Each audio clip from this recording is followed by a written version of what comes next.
Ada ibu yang mau meneliti tentang disertasi topik ini ya. Jadi topik ini cukup menarik untuk mencari novelty ya Bu.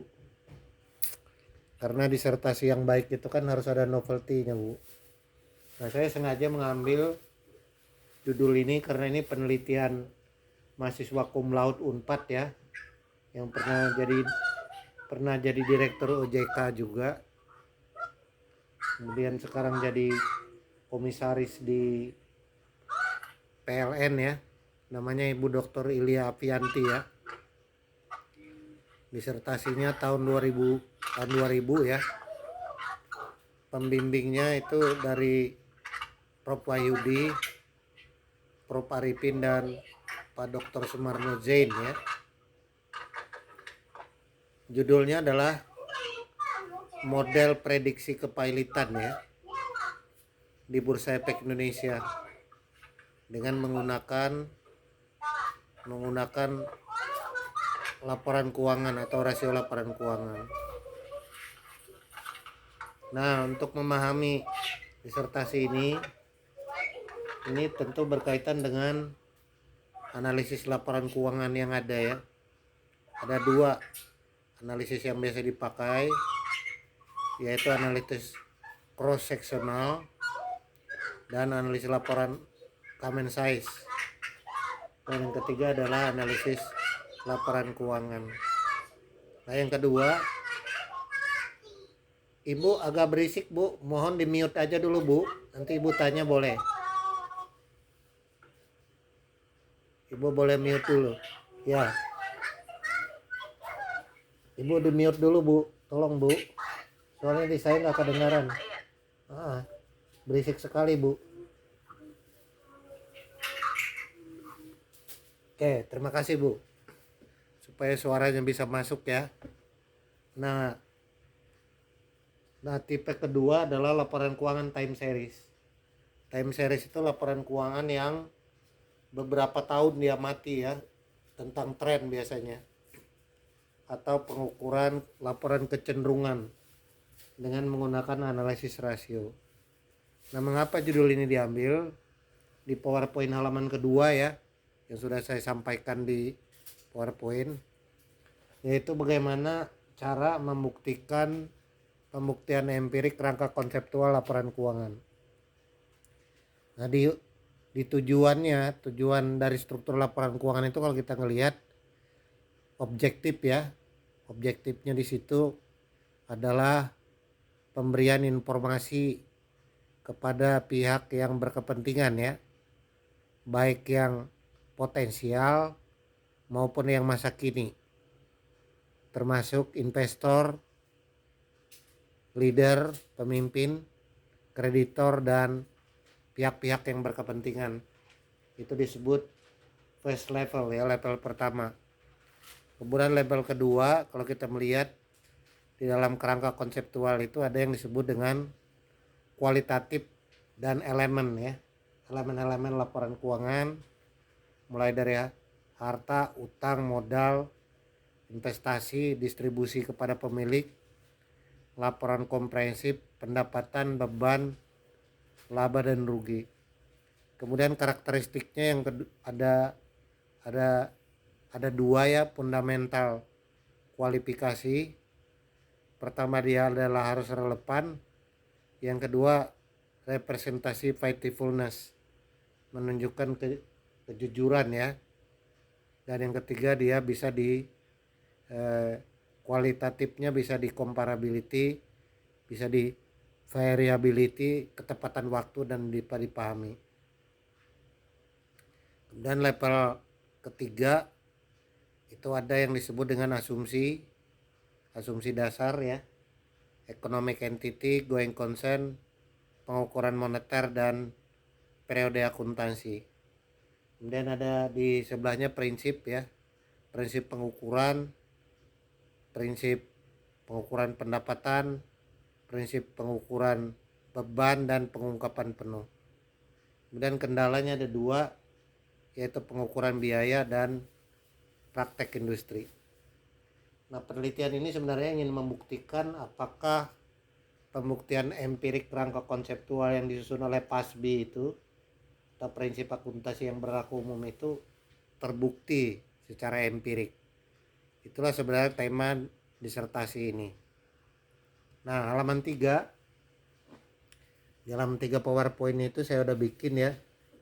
Di situ ada latar belakang penelitian yang menjadi latar belakang penelitian ini atau penelitian terdahulu ya, yaitu William Beaver atau Beaver tahun 1966, Altman tahun 1968, Olson tahun 1980, Schleider tahun 1981, Libby tahun 1975, Princess tahun 1975, Chen dan Simerda tahun 81, dan Sumarno Jain tahun 1994. Jadi itu adalah rangka teori yang ingin dipakai.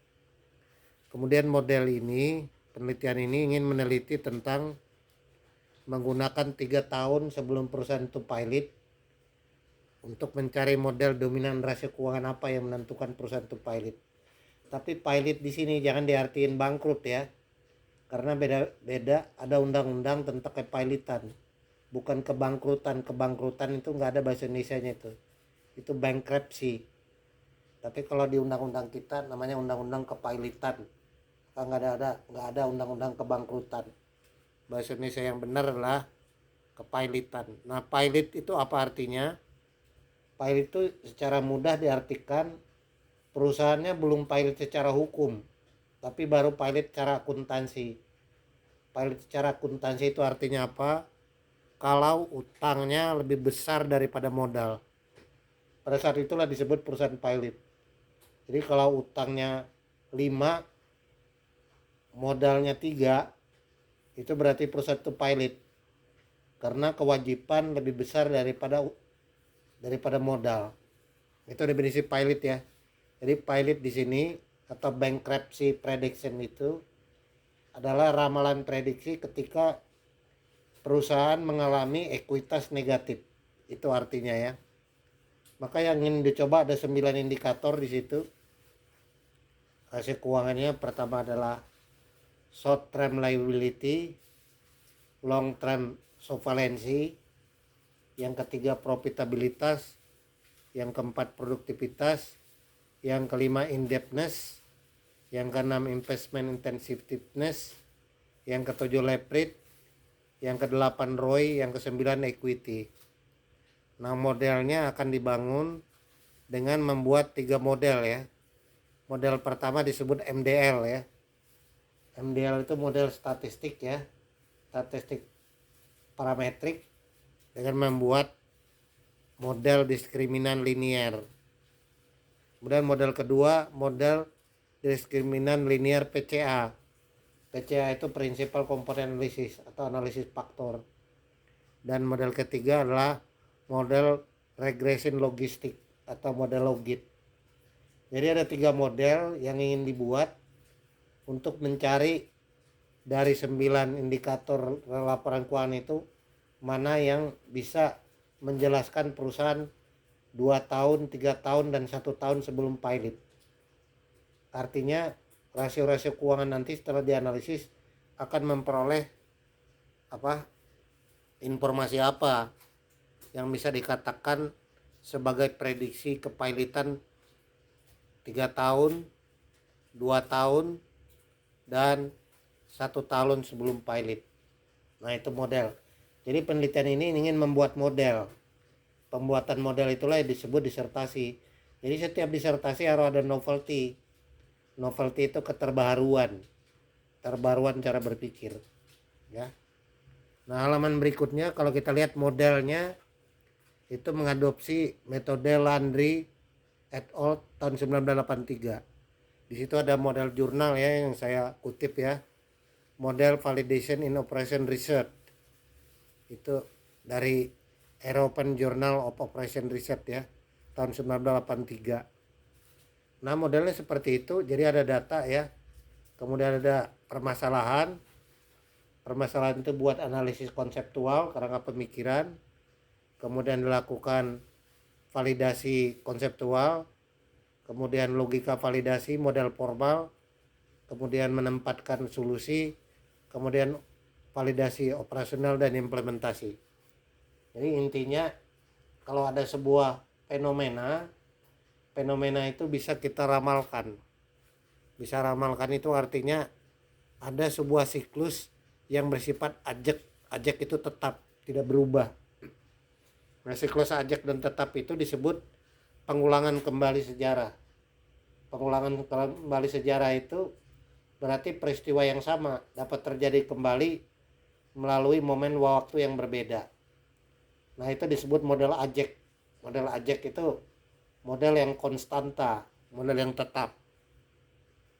Artinya ingin dibangun model apa yang mendasari kepailitan perusahaan dengan menggunakan data rasio keuangan untuk memperoleh validitas dan reliabilitas laporan keuangan yang sudah disajikan. Atau dengan kata lain ingin menguji konsep kerangka konseptual yang dibuat oleh PASB yang disebut standar akuntansi Financial Accounting Standard of Board yang dikeluarkan oleh American Associated Accounting itu. Nah, itulah yang ingin dibangun ya. Dan halaman berikut ini penting ya, paling penting kalau kita membangun disertasi itu ada model kerangka pemikiran ya, saya sebut ya. Nah, di situ ada yang disebut dengan data laporan keuangan. Data laporan keuangannya adalah data yang tersebar di perusahaan Bursa Efek Indonesia tahunnya dari tahun 95 sampai 98.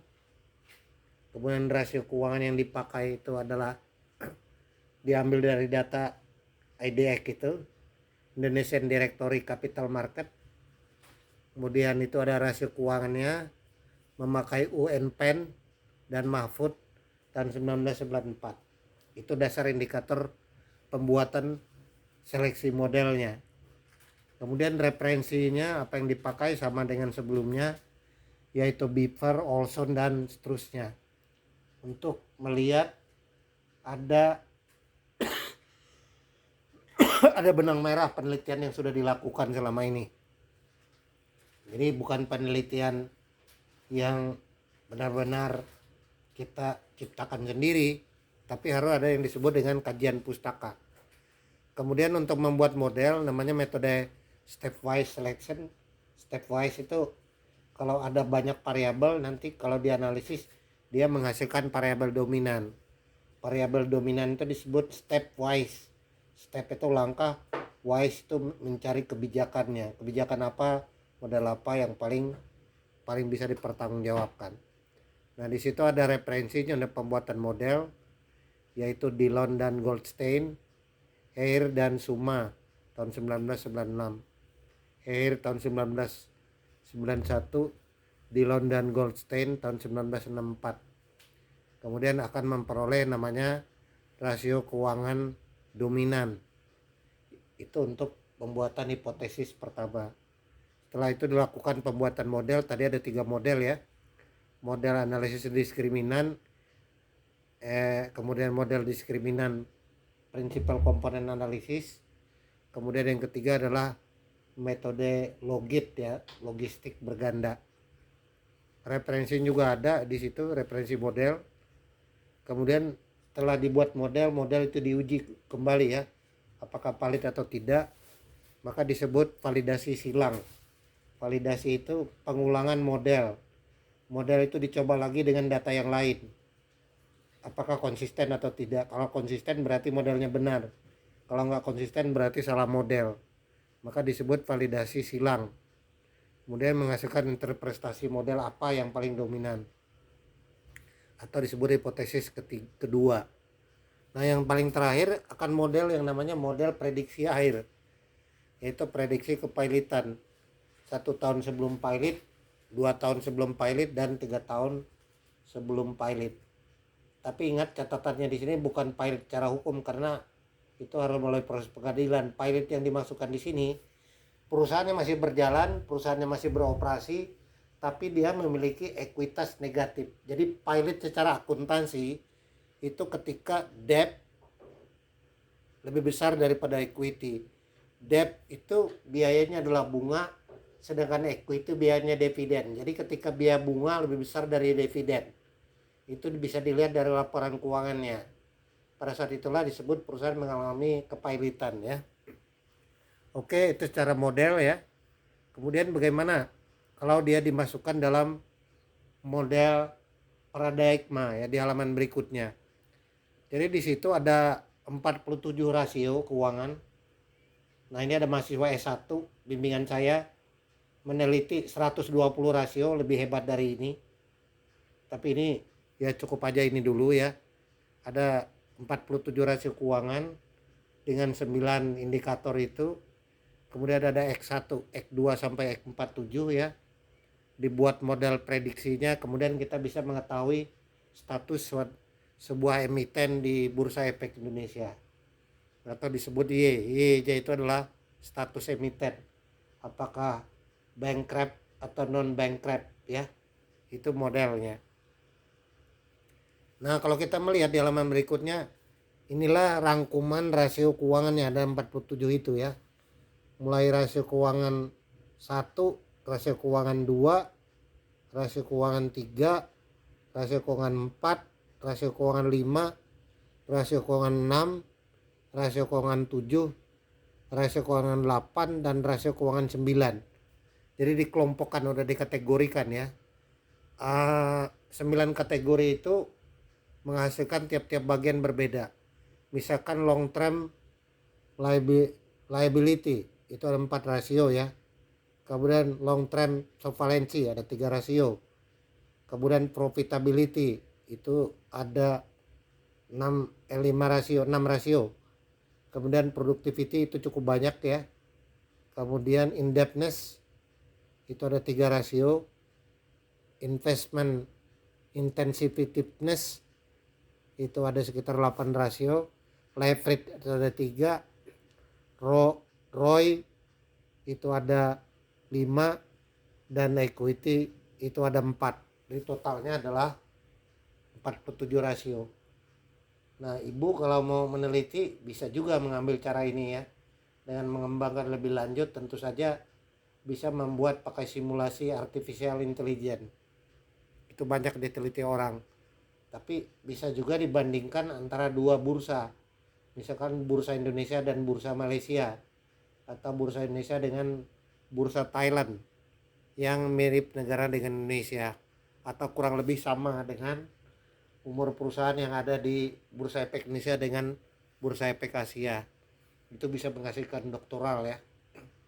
Tapi yang penting dalam penelitian doktoral itu harus ada novelty. Novelty itu keterbaharuan.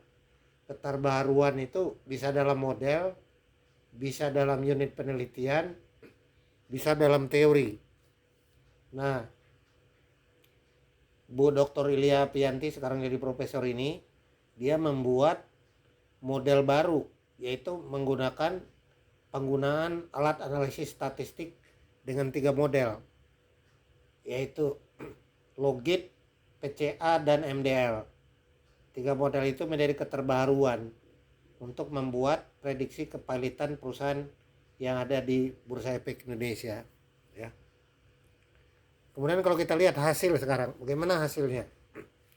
Hasilnya misalkan 1 year before filer ya. Jadi 1 YBF atau saya sebut 1 tahun sebelum pilot, before ya, before bankrupt, dengan metode MDL.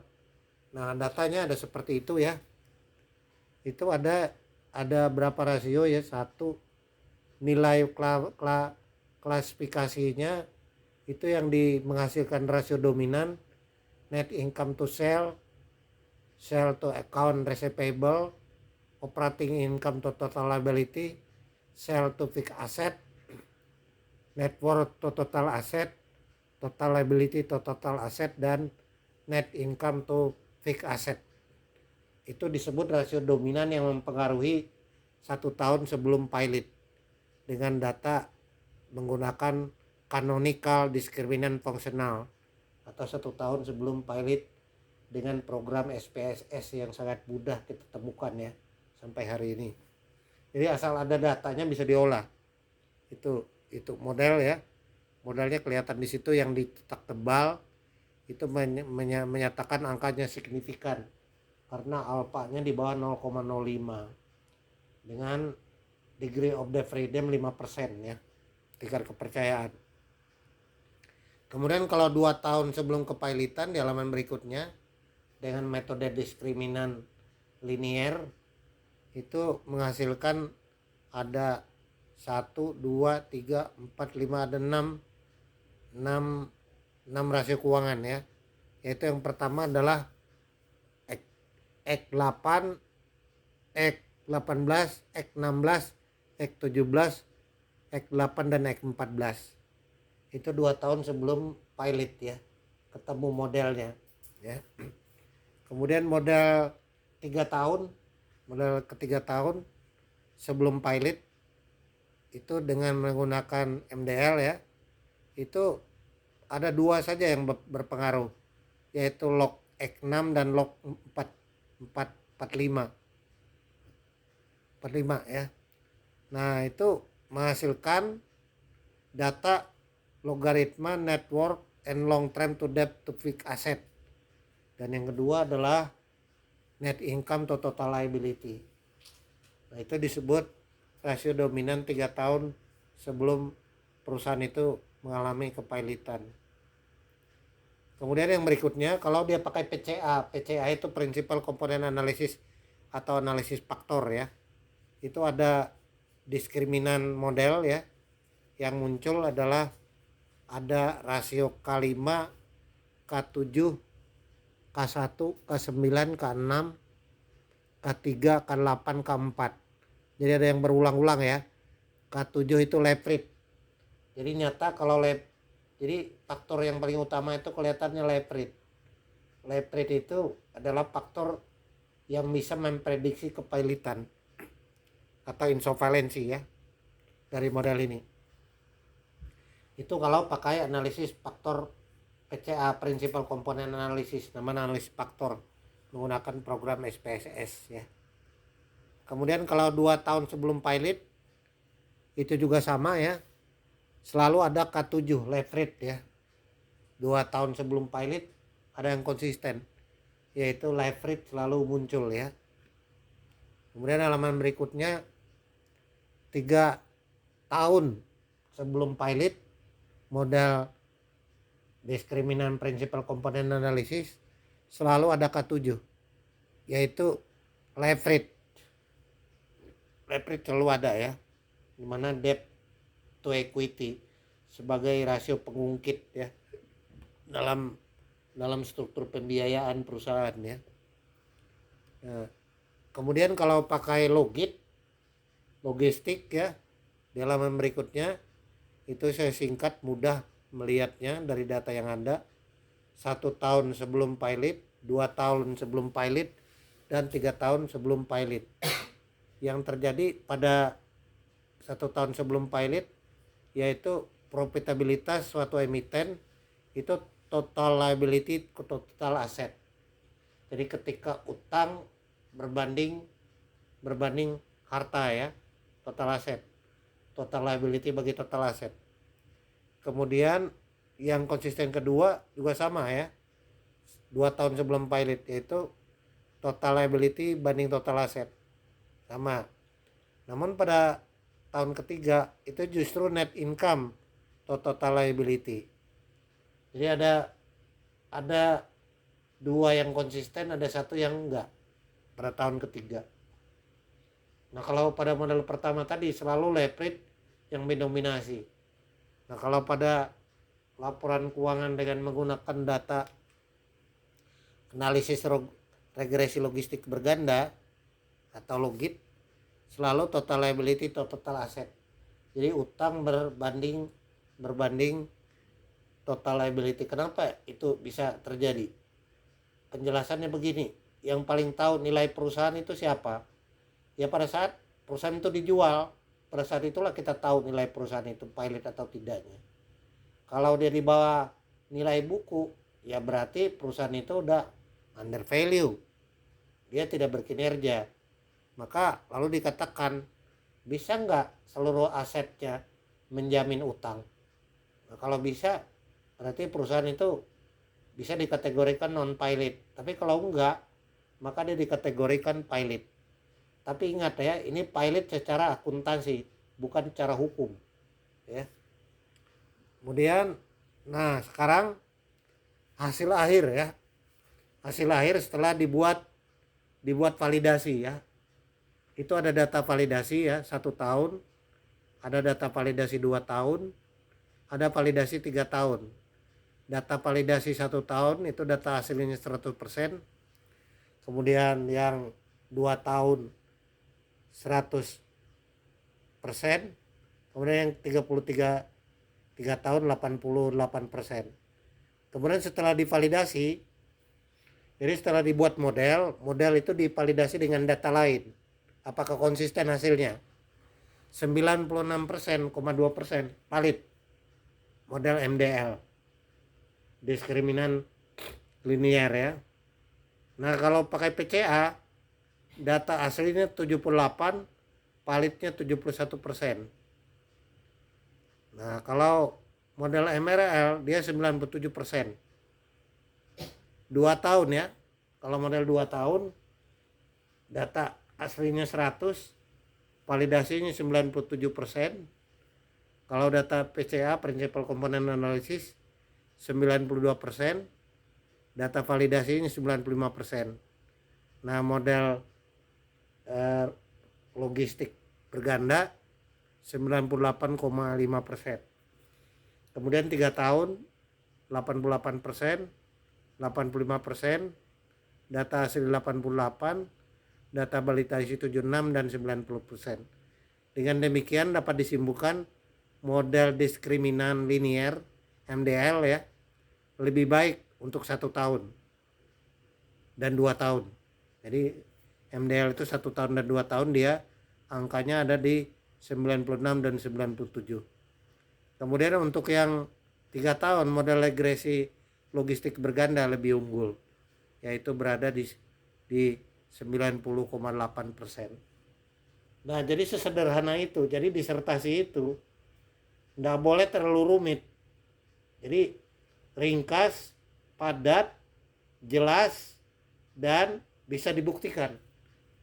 Jadi disertasi itu harusnya baik dibaca orang-orang yang cuma tamat SD sampai orang yang tamat doktor, itu mudah dipahami. Itulah disertasi yang baik. Maka disertasi ini dapat menunjukkan bagaimana memprediksi sebuah kepailitan dengan 3 model prediksi. Dan presisinya di atas 90% semua. Artinya apa yang dibuat oleh PASBI dalam kerangka konseptual penyusunan laporan keuangan terbukti. Terbuktinya apa? Pertama, laporan keuangan itu memiliki unsur validity dan reliability. Reliable artinya laporan keuangan itu dapat dipercaya. Faithfulness, dia menunjukkan kejujuran karena dia sudah diaudit. Yang kedua, perusahaannya sudah terbuka.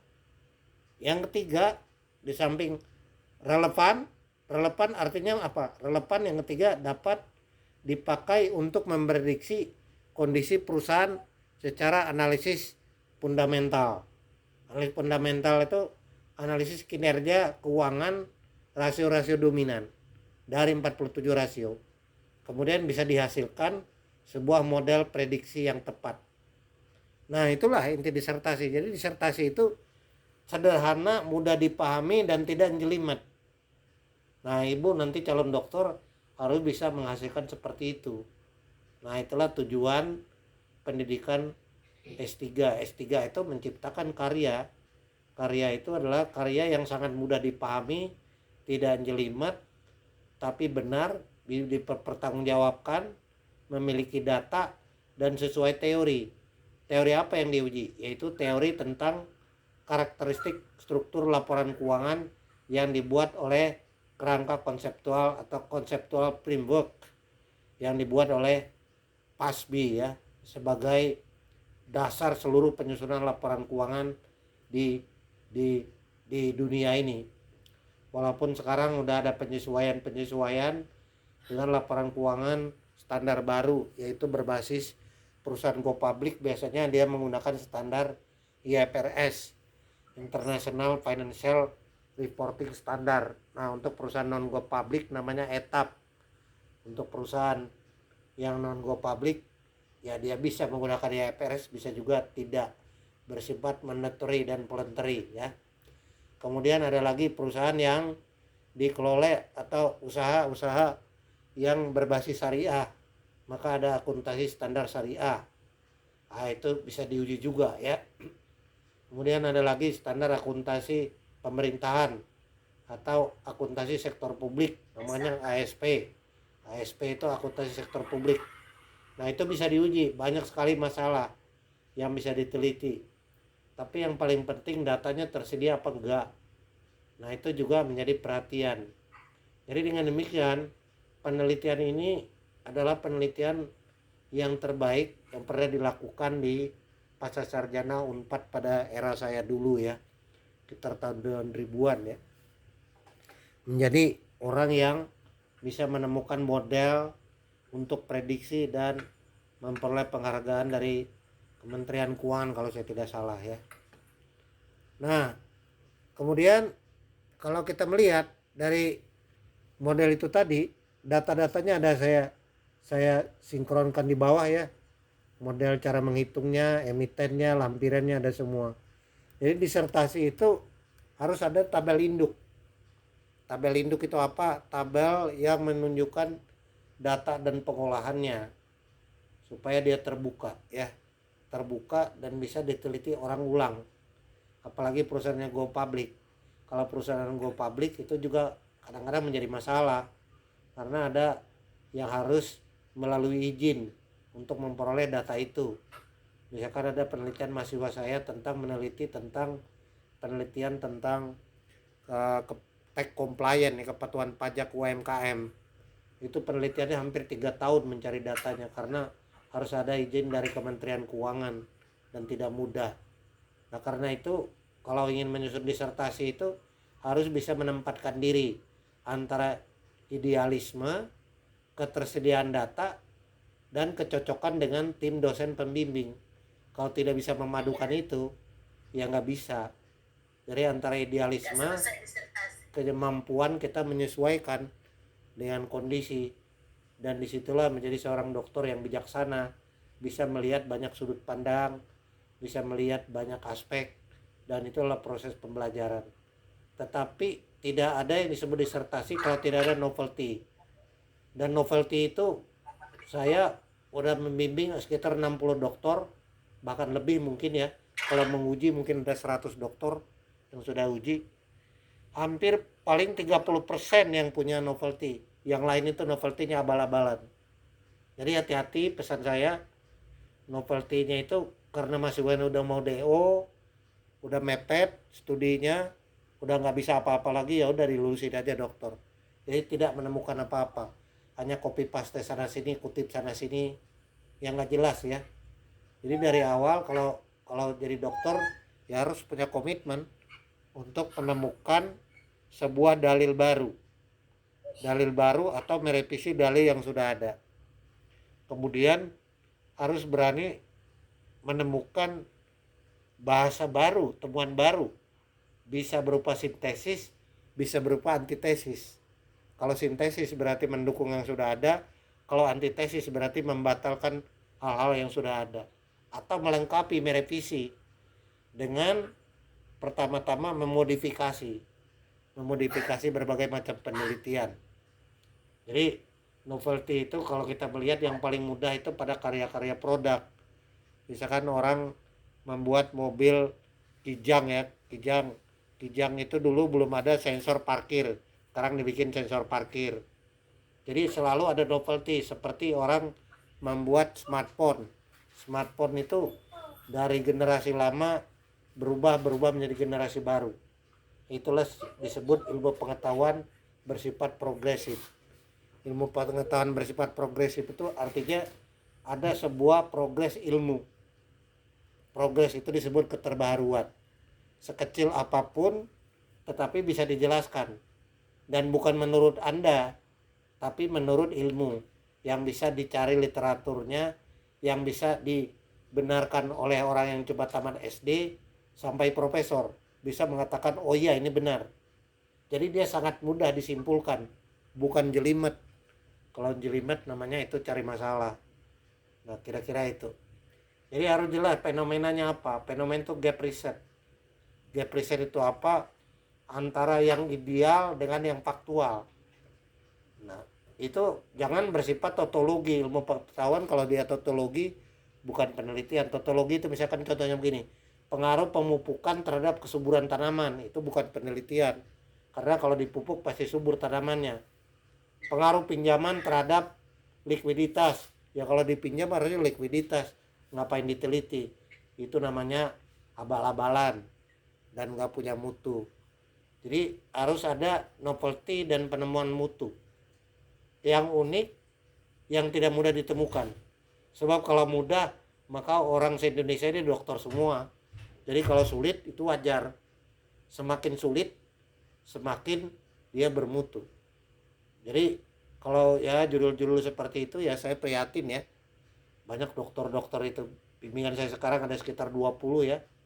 Ya akhirnya ditanya bolak-balik, tertutup terbuka ya tetap revisi semua. Ada yang kemarin diuji oleh dosen UI itu yang nggak lulus juga, akhirnya ngulang lagi. Akhirnya putus asa. Putus asa bisa bunuh diri, bisa stroke. Itu kalau tidak cukup mental ya. Jadi kalau ibu mau jadi dokter harus kuat mental juga. Dan harus serius. Ya. Karena waktu terus berputar, terus bergulir ya. Jadi hati-hati kalau milih judul. Yang paling penting itu ada novelty. Novelty yang bisa dipertanggungjawabkan, diargumentan. Dan itu apalagi kalau ujian promosi. Ujian promosi kan ditonton orang banyak, diuji orang banyak. Ya kalau jawabannya ngelantur ya nanti malu kita ya. Itu saja kalau pesan dari saya. Jadi saya ngambil contoh sengaja karena kalau kuliah doktor itu, kalau saya biasanya kasih kuliah, tidak ada satupun topik kuliah itu kalau tidak mengacu kepada disertasi. Semua topik disertasi. Jadi disertasinya apapun, bisa pajak, bisa teknologi informasi, bisa audit, bisa manajemen strategik, bisa corporate financial, bisa budgeting, ya apa aja. Bisa pakai analisis Michael Porter.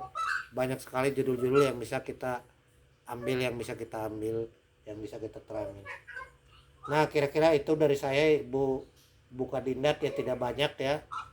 Sekali lagi ya selamat ya, Ibu sudah sampai sini ya. Silakan kalau ada yang ditanya atau yang dikomentari sebelum saya akhiri Bu. Matur suwun sangat. Terima kasih. Terima kasih Pak. Ya.